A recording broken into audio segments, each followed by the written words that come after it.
দুর্নীতি মামলা ইস্যুতে বড় ধাক্কা খেলেন ইসরায়েলের প্রধানমন্ত্রী বেঞ্জামিন নেতানিয়াহু।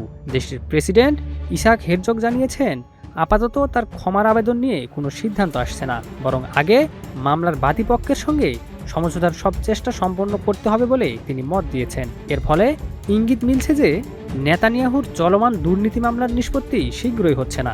আদালতের কার্যক্রম শেষ না হওয়া পর্যন্ত তাকে নিয়মিত হাজিরা দিতে হতে পারে। প্রায় এক দশক আগে তার বিরুদ্ধে ঘুষ, প্রতারণা ও আস্থা ভঙ্গের অভিযোগ ওঠে। 2019 সালে এসব অভিযোগ নিয়ে আনুষ্ঠানিক বিচারিক কার্যক্রম শুরু হয় এবং এখনও তা চলমান রয়েছে। বর্তমানে তার বিরুদ্ধে 3টি পৃথক দুর্নীতির মামলা বিচারাধীন।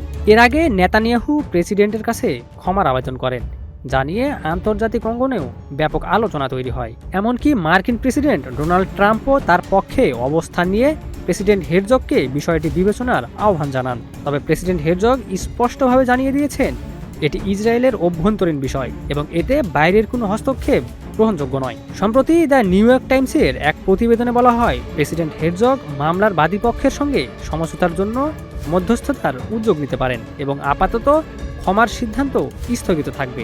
এরপরই প্রেসিডেন্টের দপ্তর থেকে আনুষ্ঠানিক বিবৃতি দিয়ে বিষয়টি নিশ্চিত করা হয়। সব মিলিয়ে নেতানিয়াহুর রাজনৈতিক ও আইনি সংকট আরও দীর্ঘায়িত হচ্ছে বলেই ইঙ্গিত মিলছে। Desk report, news flash 71।